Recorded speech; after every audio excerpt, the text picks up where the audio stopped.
أجواء إيجابية إن شاء الله.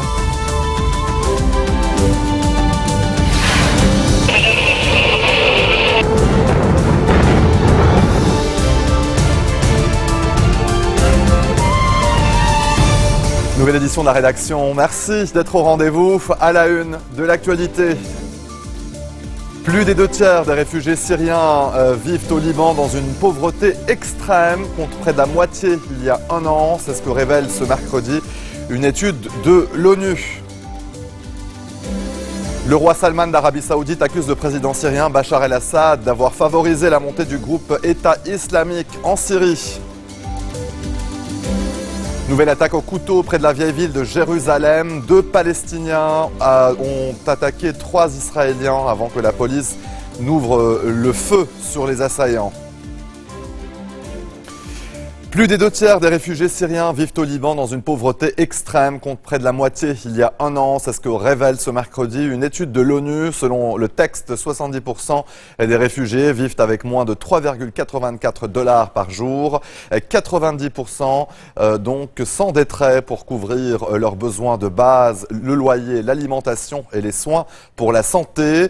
Seuls 3% des enfants âgés de 6 à 17 mois bénéficient d'un régime alimentaire donc acceptable. Depuis le début du conflit en Syrie voisine en mars 2011, le Liban a accueilli quelques 1,2 million de réfugiés syriens selon des sources officielles.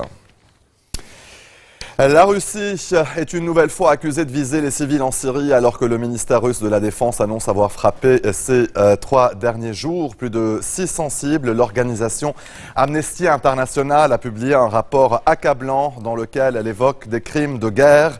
D'après l'ONG, 6 raids de l'aviation russe dans les provinces de Homs, d'Idlib et d'Alep ont tué au moins 200 civils entre septembre et novembre, ainsi qu'une dizaine de combattants. La Russie s'en tient à sa ligne. Ce sont, dit-elle, les groupes terroristes qu'elle cible.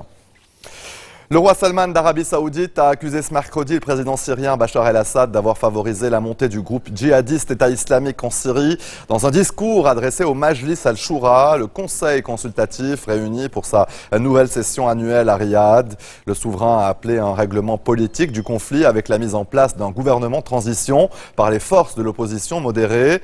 Un gouvernement qui assurerait l'unité des Syriens et le départ des forces étrangères et des organisations terroristes.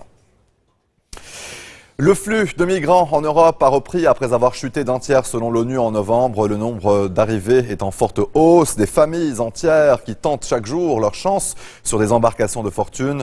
Un voyage vers une vie meilleure qui n'est pas sans risque. C'est ce que nous a rappelé hier le naufrage d'un navire. 13 migrants, au moins, ont péri. Parmi eux figuraient 7 enfants. Inès Olagaray. Enveloppés dans des couvertures de survie, ces 128 migrants sont accueillis par la Croix-Rouge dans le port de Trapani en Sicile. Ils ont été secourus par un navire norvégien à proximité des côtes libyennes. L'opération de sauvetage s'est très bien passée. Le temps était calme, il ne pleuvait pas. Les migrants vont bien, ils sont en bonne santé.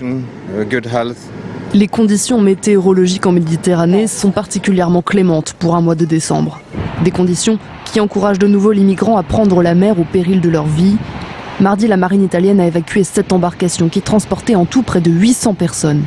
Un mort a été retrouvé à bord. Au large de la Grèce, le bilan est beaucoup plus lourd. Au moins 13 migrants, dont 7 enfants, ont péri au large de l'île de Pharmakonisi. Partis de Turquie, d'autres migrants n'ont pas eu le temps d'arriver en mer Égée. 11 d'entre eux se sont noyés près des côtes turques. Selon l'OIM, près de 3700 migrants sont morts ou ont été portés disparus en mer cette année. L'Assemblée générale des Nations unies a adopté une nouvelle résolution dans l'affaire de la marée noire de 2006 au Liban. L'ONU appelle à nouveau Israël à verser 856,4 millions de dollars de dédommagement au gouvernement libanais. 15 000 tonnes de pétrole s'étaient déversées dans la mer par les bombardements israéliens sur les réservoirs de la centrale électrique de Jiyeh au sud de Beyrouth. Ce déversement a eu de graves conséquences sur les moyens d'existence des habitants et l'économie du Liban, selon la résolution adoptée par 171 voix contre 6. Un rassemblement s'est tenu devant le syndicat de la presse du Caire pour dénoncer les violences exercées à l'encontre des femmes, en écho à la journée de mobilisation mondiale consacrée à cette cause. En Égypte, l'obligation donc de reproduction mène de nombreuses femmes vers la mort. Les atteintes à l'intégrité physique ou le harcèlement concernent plus de 99% des Égyptiens et des Égyptiennes, indique donc ce rapport de l'ONU publié l'an dernier. Les forces irakiennes sont entrées dans le centre de Ramadi, une ville dont la reconquête est une priorité pour Bagdad dans la lutte contre le groupe État islamique et qui avait infligé un revers cinglant à l'armée. La plupart des rues et des bâtiments sont piégés. L'organisation État islamique utilise des tireurs d'élite. L'armée aurait perdu 300 hommes en 10 jours selon des sources locales. Cécile Galuccio. Des tirs de victoire dans les rues de Ramadi. 7 mois après avoir perdu la ville, les forces irakiennes prennent leur revanche. Elles investissent le centre-ville et plantent leurs drapeaux un peu partout. Nous allons l'emporter sur le mal, c'est la volonté de Dieu. Reprendre Ramadi aux mains des djihadistes de l'organisation de l'État islamique est une priorité pour le gouvernement irakien. Depuis début novembre, la reconquête s'organise, mais la progression est lente. Le gouvernement mobilise l'armée, la police, mais aussi les tribus sunnites, à la demande de la coalition internationale. Les milices chiites, elles, ont été écartées des opérations. Leur implication dans ce bastion sunnite pourrait être mal perçue par la population. Prochain objectif pour les forces irakiennes, continuer à faire perdre du terrain à l'organisation de l'État islamique. Selon une enquête d'un institut spécialisé à Londres, le groupe a perdu en Irak et en Syrie 14% de son territoire par rapport à 2014, soit 12 800 km². Malgré cela, les djihadistes seraient encore présents sur plus de 78 000 km² et contrôlent plusieurs grandes villes, notamment Mossoul en Irak et Palmyre en Syrie. Restez des nôtres, on se retrouve après cette très courte pause. A tout de suite.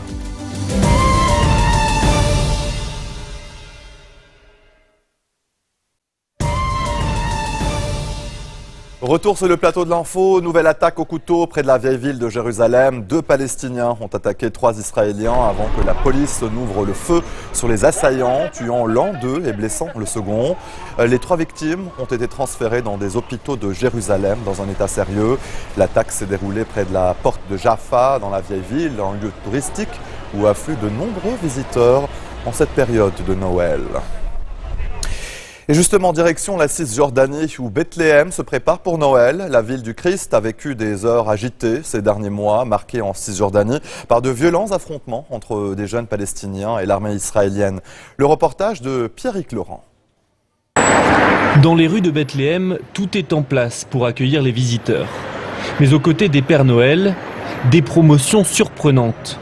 À quelques jours de Noël, cette boutique de décoration devrait tourner à plein régime, mais les clients sont rares et le gérant s'inquiète pour son chiffre d'affaires.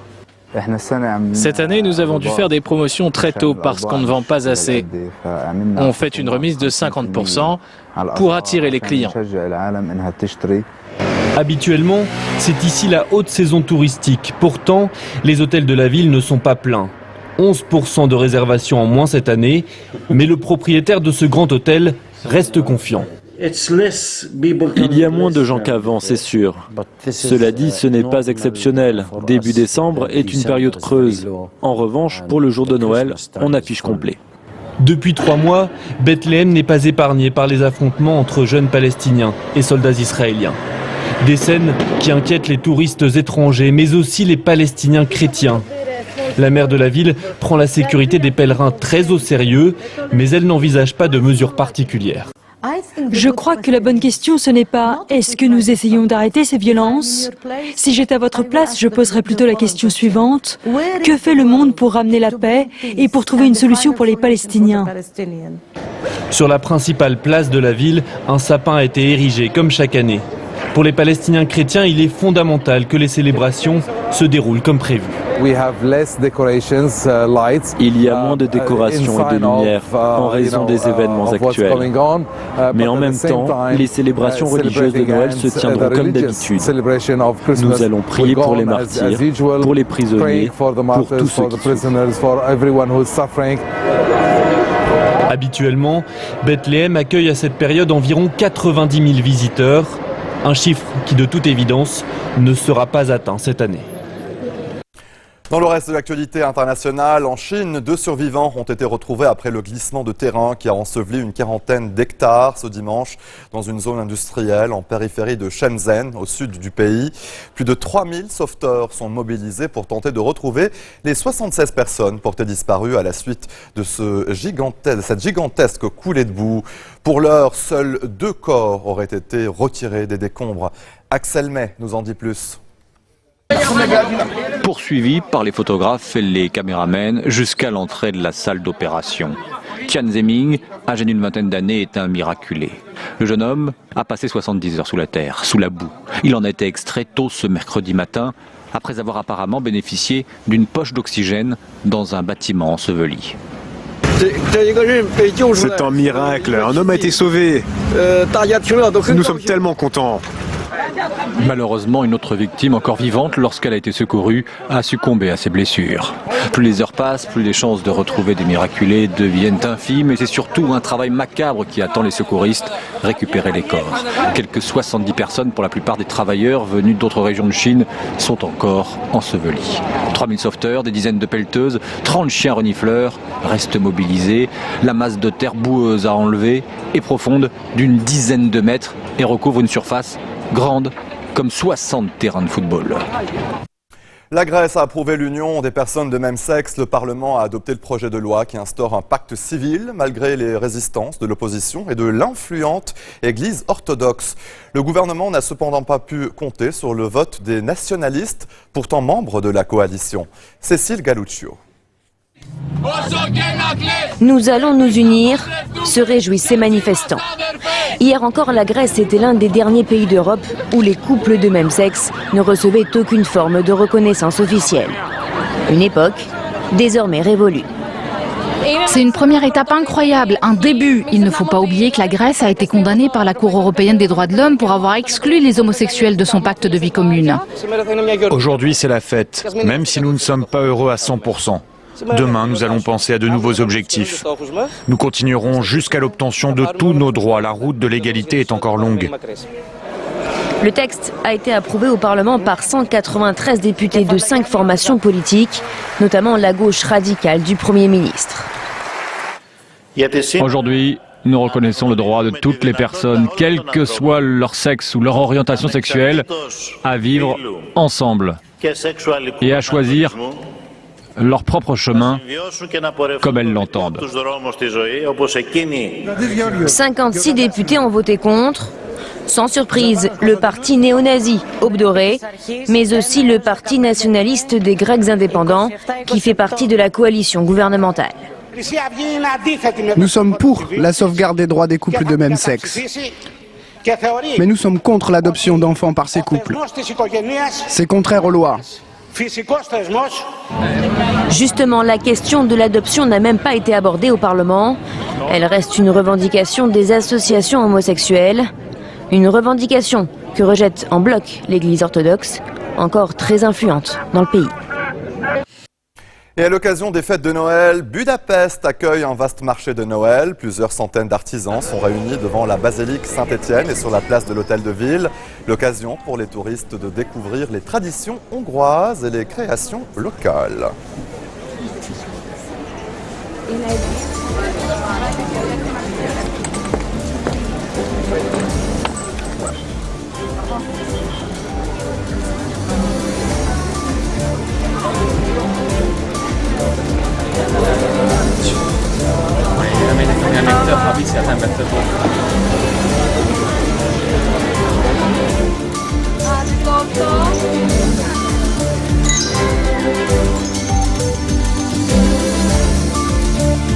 Et c'est la fin de ce journal, le rappel des titres. Plus des 2 tiers des réfugiés syriens vivent au Liban dans une pauvreté extrême, donc contre près de la moitié il y a un an. C'est ce que révèle ce mercredi une étude de l'ONU. Le roi Salman d'Arabie Saoudite accuse le président syrien Bachar el-Assad d'avoir favorisé la montée du groupe État islamique en Syrie. Une nouvelle attaque au couteau près de la vieille ville de Jérusalem. 2 Palestiniens ont attaqué 3 Israéliens avant que la police n'ouvre le feu sur les assaillants. Merci de votre attention. Très bonne suite de programmes sur notre antenne. À demain.